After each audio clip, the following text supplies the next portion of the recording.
Welcome to the Pathways to Success. I'm Julian Placino, recruiting professional turned success speaker, show host, and media entrepreneur. This show is dedicated to helping you find your unique pathway to success by having conversations that educate, inspire, and transform. Together, we'll interview some of the world's greatest leaders and uncover their secrets to success. Thanks for tuning in, and on to the show.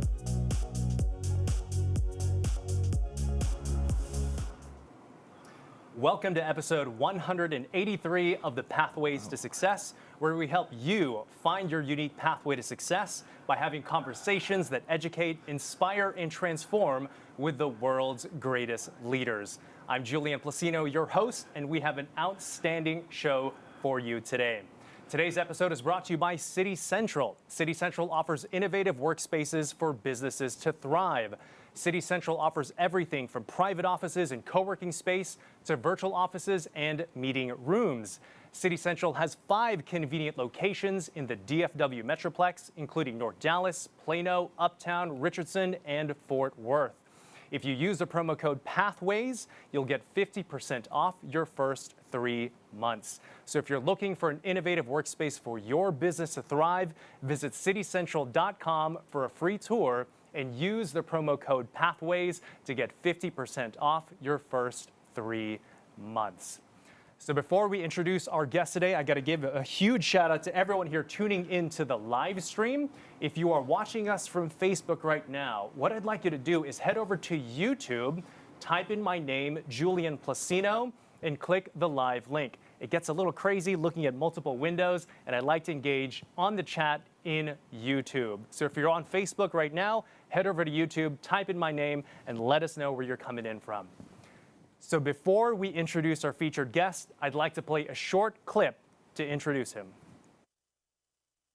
Hey everyone, Larry North here, and I want to share something with you. It's called lack. Quite often, a lot of people allow lack of certain things to prevent them from achieving everything. And I'm here to tell you, don't ever do that. Whether it's lack of finance, whether it's lack of athletic ability, whether it's lack of the best genetics to have a hard body, whether it's lack of family support or even friends that believe in you. Let me tell you how I got into the gym business, because people ask me that all the time. Well, I dreamt about having a gym. I didn't have any business savvy at the time, or business knowledge or education, and I certainly didn't have the money to build a gym, but I had passion, I had persistence, and I had perseverance. It is my pleasure to welcome legendary fitness entrepreneur and Dallas icon, Larry North. Welcome to the Pathways to Success. How are you, sir? Hey, Julian, I'm doing great. I have to say one thing. So we're in building 1, we're in suite 420, and show 183. So I'm into numerology, so I can't wait to look up 183 and see the significance of what that number actually means for today. And I'm going to send it to you too. Do that for me. I don't know much about that discipline, but that is fascinating. And it's great to have you here. So Larry, to be honest with you, I've lived in Dallas for over 30 years, and I remember in my teens, somebody told me, Larry North's gyms, they are the best. And that forever stuck with me, and I have always associated Larry North with quality, and it's so crazy to have you on my show today, so it's an honor to have you. It's a pleasure, and just listening to you do your intro, because I've had a fair share amount of video over this, that was really good. Oh, thank you. I mean, that was, because I'm here before you went on the air, and I'm thinking, normally, people just are not that smooth, and that was really good. I liked it.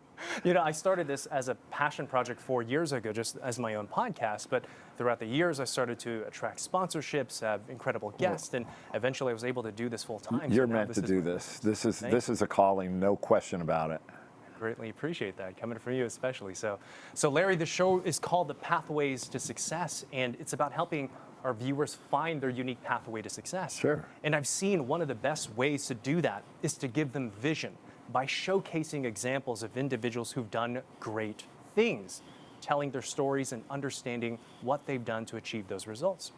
So if we're looking at your life and we were going to write a documentary of it, is there a formative experience, perhaps even before your career, that you can point to and say, this is the beginning of my journey to success? Well, I don't know if it's one thing in particular. I'm about to be 60. So as a man that's turning 60, I'm in a new era of my life, a new era of a new decade, and a new era of my own decade of my own life.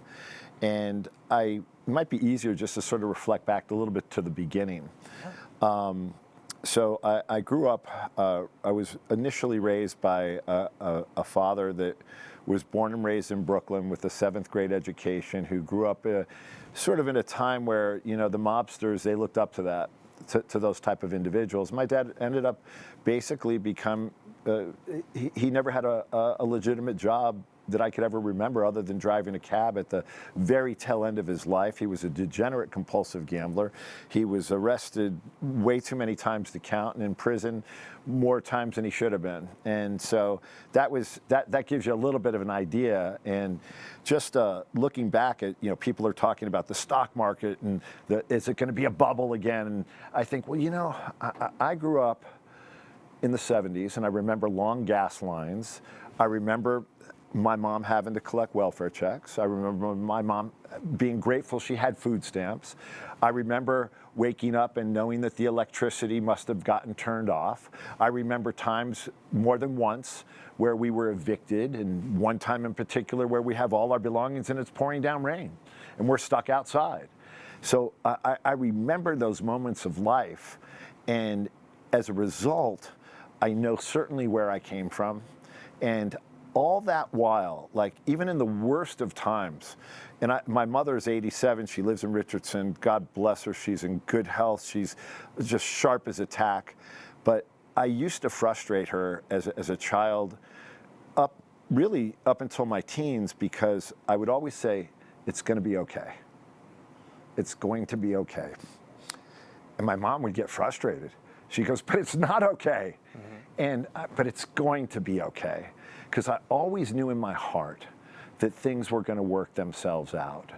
And that journey started when I was about 15, close to being 16. My mom and I and my brothers, they're twins, and they were about to turn 5 at the time. My mother knew that the life that my father was dragging us through was just not going to end up good. Something bad was going to happen, and it would have.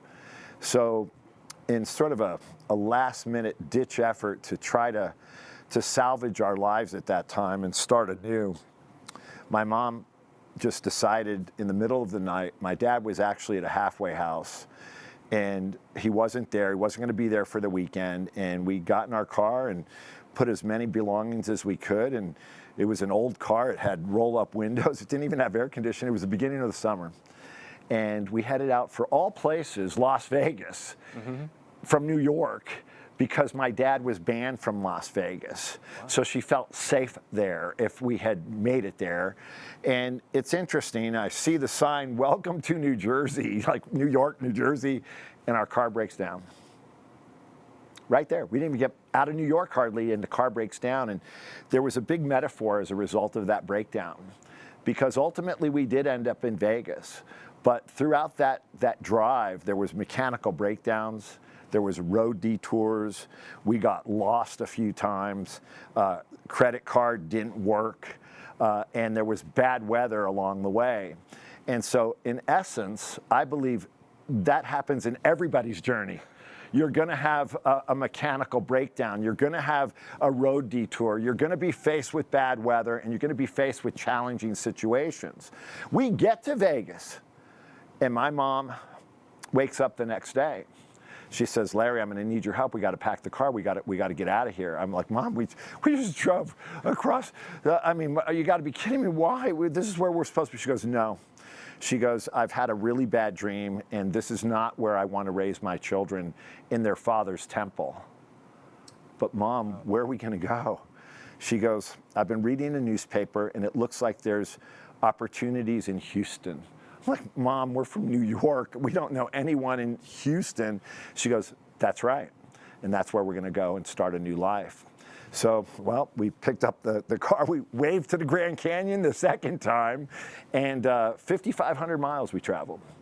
And on our way to Houston, if you're familiar with North Texas, I-75, you take it and it turns into I-45 and you get into Houston if you go through North Texas. Well, the car never made it. At Spring Valley and Central, the car imploded. And luckily, there was a Continental Inn, right on the, I guess that would be the west side of the highway. And that was where our residence was for several weeks until my mom was able to go to various, Salvation Army, Jewish Family Services, really until we were able to get on our feet. I mean, I kid you not, we would eat at a place called Ponchos. For those that are old enough to remember, they had a little flag you'd pull up. It's $2.99 for adults and kids eat free, and then you'd get 10-cent hot dogs at North Park because it was a big new mall. Yeah. And so for $1, my mom could feed us. And long story short, we did end up in Richardson, where my mom still lives to this day, because that was in the 70s. That was late 70s. And that was the beginning of a new life. Yeah. I'm also from Richardson. I went to Berkner High School. Oh, I think we talked about and that. I went to Pierce, You and went my to brother Pierce, went yeah. to Richardson. Yes. Right on. Yes. Yeah. So has health and wellness and fitness always been a passion? Like, when did the idea of Larry North Fitness start to come to be? Well, probably by the fact that, one, my mother was a bit of a pioneer, I would say, because she was one of the first members of Overeaters Anonymous, struggled with her weight, most of her adult life, certainly the first half of her adult life. And I, my friends make fun of me because I'm like, man, they're like, you're going to be 60. Why are you showing us your abs? Because I never would lift my shirt up when I was a kid because I hated my body. Yeah. And I think that was the really, I just was so self-conscious, and I didn't want to have to go through the torment and the mental anguish that I saw my mother put herself through as a result of feeling just horrible about her weight. And so, in fact, it was interesting too, because, being a young man and a kid and a boy, and my mom was just such a sweet angel of a human being, and smart, intelligent, and beautiful. But she didn't feel that way, and people could be insensitive and cruel and say mean things. And when they did in public, my mom would either deaf ear it, like she didn't hear it, or she'd, giggle like it was funny, and it was far from funny. And but when we get home, the floodgates of emotion would be just intense. And so I knew that I didn't want to live my life like that. There had to have been somewhat of a better way. So literally by the time I'm 16, 17, I'm sort of immersing myself in, learning to work out, learning to eat better. And, I started my first business when I was 20. So. Started your first business when you were 20. What was that business? I'm yeah. curious. Well, it was Murphy North Personalized Training, and there's a reason for that. I went to, because you went to Berkner, you're familiar with Richland, of course, because Yes, I went to Richland. That was the community college that we all went to. Right. Yeah. And so, it's funny because one day they had these amazing. It was like career day, and you could fill out Myers-Briggs aptitude tests and things like that, and find out what kind of career you'd be suited for. And so I filled out all the forms. I was there all day. I was talking to people, and the next day you come and you get your results. And so on the Myers-Briggs, the guy says, man, he goes, basically I've reviewed your testing and your scores, and you're basically unmanageable. So I go, what does that mean? He goes, you're unmanageable. You don't follow rules except the ones you make. So I'm like, well, that sizes me up pretty well. And then when it came to the career guide, they said I could be a draftsman. I could be a dental assistant. I could be a paralegal, but not the career, like the lawyer or the dentist or the architect. I was the assistant to somebody. I'm like, you know what? This isn't jiving well with me. Yeah. So I thought, okay, I'm not manageable. I probably agree with that. And I feel it's going to be me to choose my own destiny. And basically, I got the idea. I was a gym rat since I was in my teenagers, so I got the idea to train people because it was being done on both coasts with success. And if I'm not the first trainer in Dallas, I bet I'm in the conversation. Yeah. And those who else were in the conversation, I forget who they are. So I've definitely stood the test of time, and fitness has been my life. And I'd like to think I've had an impact on on some people over the years. And what is the current iteration of the business? How many locations? Where is it at? Well, you got to even take it back further. So, I worked in the business too as a teenager. I had Murphy North personalized training.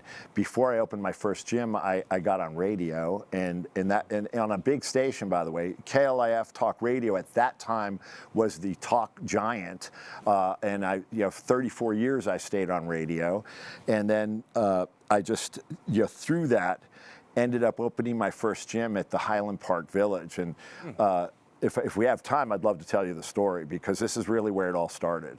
Yeah. So before I opened the gym, my brothers were teenagers, and my mom had unfortunately was diagnosed with breast cancer. And it was rough. I mean, my mom didn't have medical insurance. She did all the procedures at Parkland here in Dallas. And it was successful, and she had to have a mastectomy, and through that it was really it was rough. I'm like, gosh, if anything happens to my mom, I'm going to have to raise my brothers, and it was just like all these things are going through your head.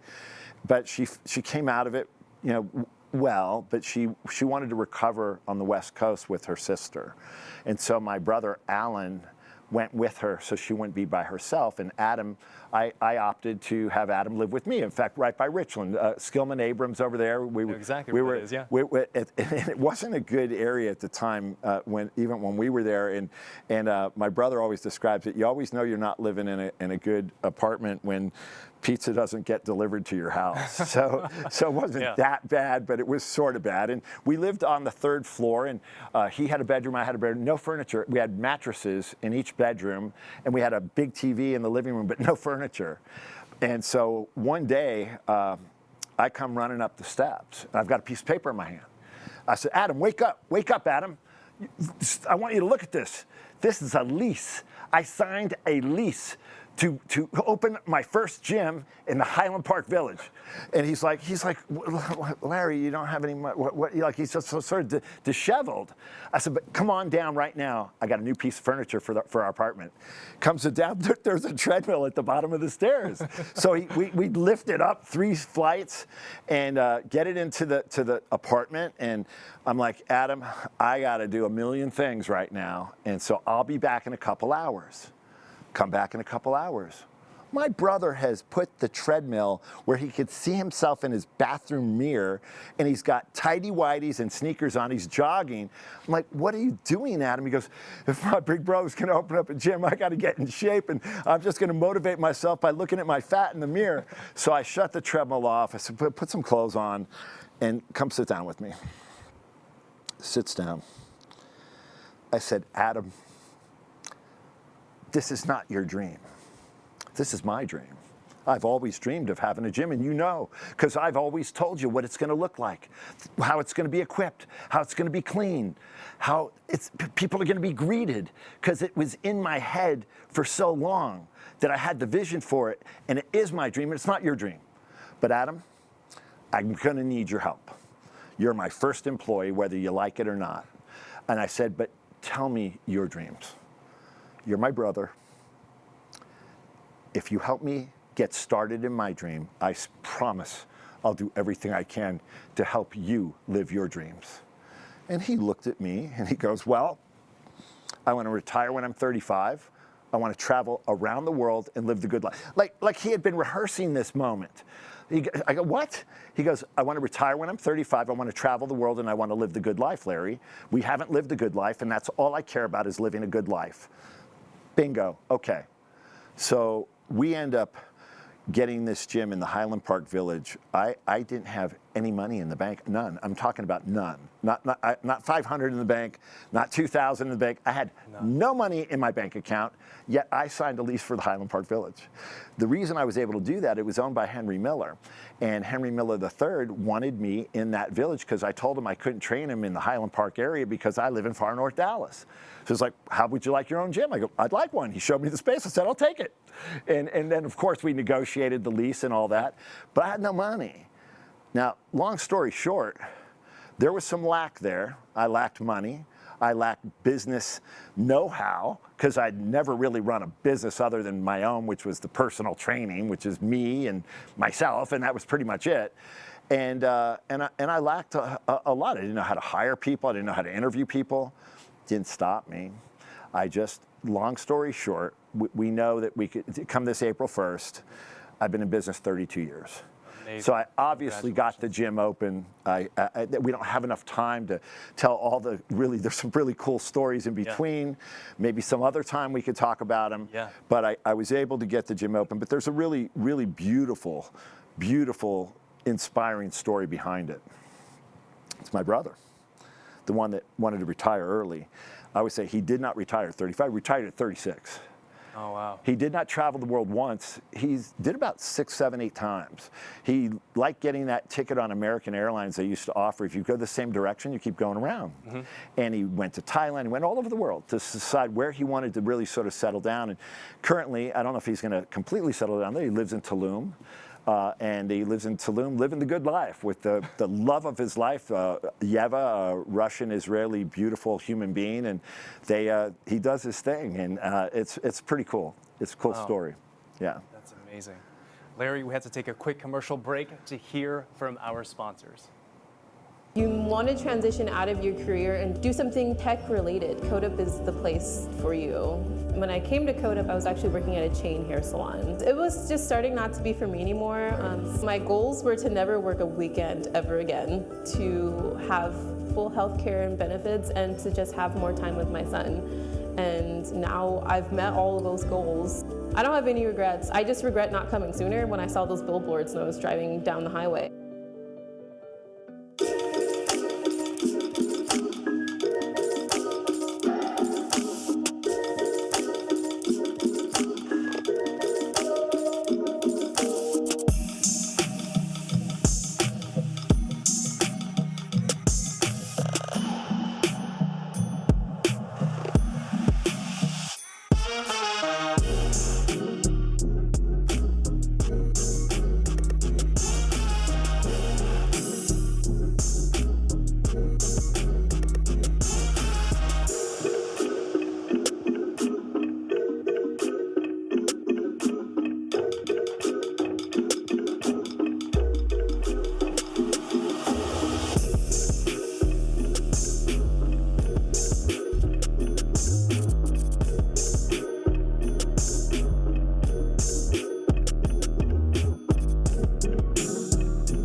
And we're back more with Larry North. But before we get into that, I got to give a huge shout out to everyone here tapping into the live stream. I see Allison from City Central. Shout out to Allison. Katie Harrington, Emily Burge, Brett, Libby Smith, Nico Placino, Billy Placino, my family once again showing up. Thank you very much for that. So Larry, it's an incredible story that you have. True. Thank you. Like rags to riches. It's just amazing to see what you have done. I want to talk about your keys to success. The thing that you're really passionate about is something which, I don't know if you call it this, but I'm referring it to the 3 Ps. Tell us what that is. Yeah, and it's not the PPP payroll protection program, although I'm sure some of you wish you had that. Right, yeah. You know, it's interesting.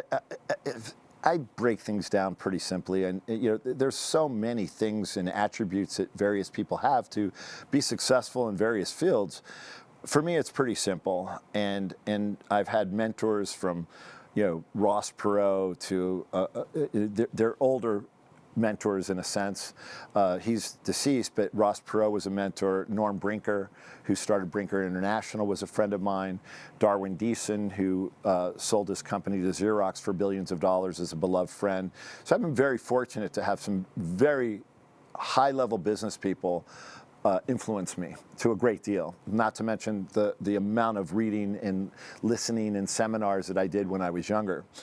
But I've narrowed it down to some simple things. Show up early. It's pretty easy. Be the first one through the door. At times you might have to be the last one to leave. And if you're at a job that you're not the owner of, volunteer for as many things as you possibly can. No matter how busy you think you are, you can do it. And then the 3 Ps are real simple: persistence, perseverance, and passion. And if you master those 3 Ps, I do not care if you choose to be a police officer, a teacher, an engineer, a lawyer, an entrepreneur, you're going to be successful. And so it's that simple. I really believe it, and I think too many people put so much doubt in their own mind. Most self-talk tends to be negative. So therefore, when I was telling you that in terms of just sort of, in a sense, just you have to believe in yourself. You have to surround yourself with positive people. You have to be a complete go-getter, and you have to be a hustler. And hustle is a word that you should be able to master, and it's just a lot of giddy up in your step. And also too, I think being enthusiastic and positive. People like being around energy givers versus energy suckers. So ultimately, how you treat people, even at the early stage of your life, will also depend the type of people that'll be in your life later in life. So it's often said, and I think I'm humble for the most part, but one thing I will brag about myself is I tend to be that guy. When I say that guy, is that guy that knows somebody that knows somebody. I am so well connected with so many amazing relationships, but it didn't happen by accident, Julian. It was just, and it wasn't forced either. It happened because of the relationships that I've been able to build over the years, and trust and compassion and all the other things that come with real relationships. And so, and I think that's important. I think that, a lot of people forget that, your success isn't going to be how much money's in your bank. I mean, that might be a measurement of success in some ways, but there's a lot more beyond that, especially as you reflect, as you get older. You got to look at your life. Are you happy? And happiness is going to ebb and flow. You could be happy today, but if you go downstairs and there's someone punched all 3 of your tires, you're not going to be happy in that moment. Yeah. You're going to be frustrated and upset. So what I do now is I look to capture moments of joy. This experience is joy for me. Just getting to know you is joy for me. So, because you can't take that away. Joy doesn't ebb and flow. Joy is just what it is. Yeah. You know what's so crazy? I'm getting goosebumps right now, Larry. I started this journaling practice, this 28-day journaling practice where I pray and I meditate and I listen, right? And I listen to what I believe God wants me to experience. And they come out very profound and sometimes very simple. I kid you not, I will show you my journal, and it said, be joyful. That's beautiful. Be joyful. I have to ask you this. There's so many people. I want to add one more thing to that? Of course. As an older person, I feel comfortable giving you some advice. Yes. 2 words to add to be joyful. Be kind. Yeah. Be kind. That wisdom came to me from one of my most beautiful mentors on his deathbed. Yeah. And he just said, Larry, be kind. And it stuck in my brain. And I just try to be kind too. I love that. Larry, something that you said is be passionate about something. So my background is talent acquisition. I personally have hired hundreds of people and coached thousands into jobs. I am privy to sort of a sad truth about reality, which is I'd say more than 50% of people that I know working, they don't like what they do. How would you coach someone to discover what they are truly passionate about? I don't even know where to begin to coach them to find their passion. Yeah. All I would just tell you is I believe that everybody has something that they love, something that interests them, something they care about. We see it happening every day in this new world where someone might be passionate about something, all of a sudden they're a YouTube sensation. Someone's passionate about, maybe it's gardening, and all of a sudden they're an Instagram influencer. Yeah. So there's so many different ways to find that passion. But I'll tell you this: I think if you're in a struggle mode, struggling meaning like you're having trouble just getting on your feet, you're having trouble paying your bills, you're having trouble getting a job because you have to have your basics met. because if you're in that mode, it's hard to find your passion. So you want to at least get in a place of stability, even if you have to work 2 or 3 jobs just to get to that place where you're not in struggle mentality. And I think that's so first things first. Take care of your basic needs. Yeah. Again, like I told you in the beginning, I've had those basic needs, stripped from me when I was younger, and you just can't concentrate. You can't focus. All you're thinking about is getting out of this hole. And I'll say it's like this too, is, the definition of hopelessness is feeling like there's no solution to your problem.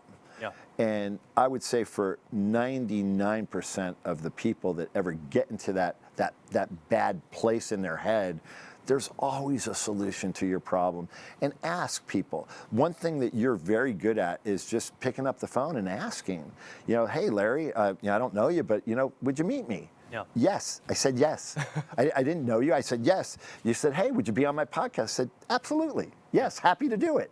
And so I think that there's a lot that could be said for you. And I when we were in the commercial break, I said to you, and I wasn't joking, that if you were a stock listed on the exchange, I would put my money on you. Thank you. And I feel like I think back and I go, my gosh, wow, if I had just had sort of some of your intellectual firepower and the things at your age now, I didn't have that. So I think that, it's really impressive, and it's fun. It's exciting to see. Wow. Larry, I have to ask you this. So much what holds people back is anxiety, fear of looking stupid, fear of failure, whatever. What is your best advice to give our audience when it comes to facing their fears and really living their full potential? It's interesting. They asked this MMA fighter once if, don't you get scared having to fight that guy across? Of course. Yeah. Everybody has fear. It's just nature. We grow up with fear. The needles they used when I was 6 years old are different than the needles they use now. They hurt. Yeah. So of course I was scared of needles. People have fear. It's okay. It's okay to have fear. It's normal to have fear. But sometimes you could use that same fear into your favor, because when you face that fear and walk through that door, all of a sudden you realize, wasn't as bad as I thought it was going to be. Yeah. And it's just self-doubt is the enemy. And if people would just, take baby steps even to just have a little bit of confidence in themselves. I will say this, that's where my chosen field comes in too, because it's hard to have confidence in yourself if you don't feel good about yourself.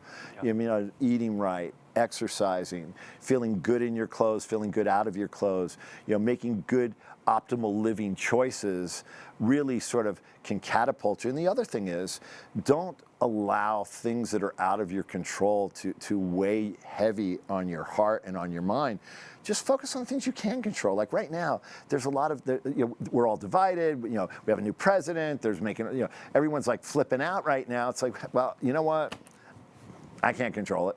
Yeah. It's out of my control. Now, there's things I can maybe do, be an advocate, maybe vote differently next time, whatever it is.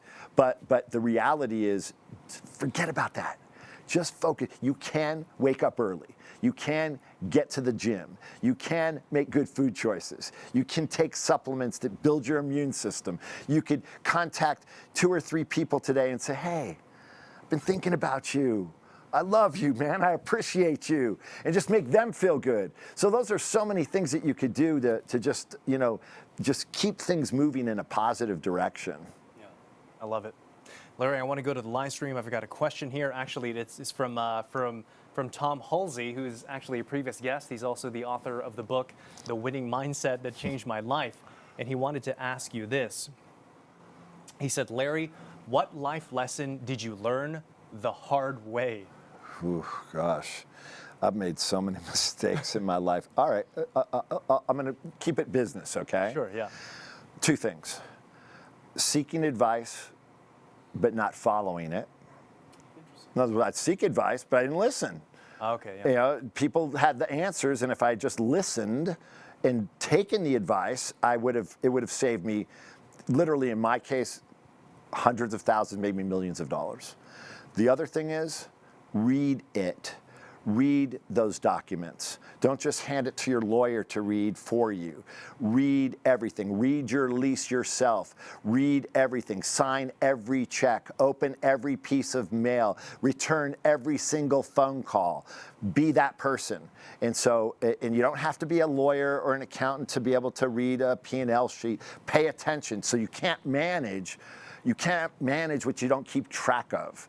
So if you're going to start a business, be prepared to learn a few things, like have monthly financial meetings so that you understand where that money's going, who's it going to, what's coming in, what's coming out. So I would say, if you're going to get advice, take the advice, and then also don't let things get past you. Return the calls, open the mail, read the documents before you sign them. Love it. Larry, close us out with a final piece of advice. This show is all about pathways to success, helping people achieve their absolute best life. What kind of parting advice would you give to our audience to be able to do this? I wish I had one magical phrase that would sum it all up. I guess at the end of the day, just believing in yourself, even if others don't. And it seems so cliche and so simple, but you really have to sort of clean house. You have to get rid of the negative people that in your life, the people that don't believe in you, or the people that sort of throw negative vibes at you or negative comments, and just surround yourself with people that are like-minded, that are going to believe in you. And sometimes that even means sort of distancing yourself even from people in your own family or neighbors or friends that you've had for 20 years even. Larry, this has been absolutely amazing. Please tell our audience how to connect with you, check out the gym, follow you, support everything that you're doing. Please, and a little shout out. My staff at my gym has been going through COVID, and gyms have been going out of business left and right, and my staff is just the most amazing group of people. I'm just privileged and grateful to have them in my life. They're my business family. And LarryNorthFitness.com, LarryNorth.com, Larry@LarryNorth.com. My email, I return emails. Just like I said, you email me, I'll get a hold of you, and I'm easy to find. I always tell people, if you want to get a hold of me, you can find me just like you did. So Larry, there's actually still a number of questions here. Is it okay if they email you? I want to give a shout out to. It looks like Rebecca. Rebecca is asking a question here to you, but we're just about out of time right now. So it's okay for us to share your contact information. Absolutely. Larry@LarryNorth.com. Larry@LarryNorth.com. There you go, Rebecca. You get to email Larry directly yourself. Don't be surprised if you get a quick response. Okay. Awesome. Larry, this has been an absolute pleasure. Thank you very much. It's a pleasure for me too. I enjoyed it a lot. I haven't been doing this very often these days, so it was nice to sort of be able to share some stories. Absolutely. Thank you, Larry.